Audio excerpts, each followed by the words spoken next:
Hey. Mystery screws that popped out. What they you do? were from the track. Oh. Yeah.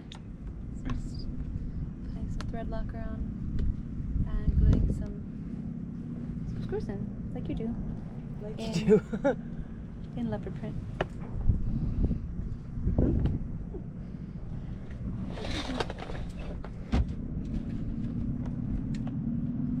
They come out? Oh, here we go. Okay, so I'm putting thread locker on these and then finding screws that match and driving them down and making sure the sail track still goes over them. It was pretty good. Some of them are still spinning in here, but they don't like pop up. That might mean why they popped up in the first place. Yay. One more screw. I'm just putting new rubber bits in our Bimini because they all fell out too. Not all of them. Well, that one's about to too. I might as well do those two too.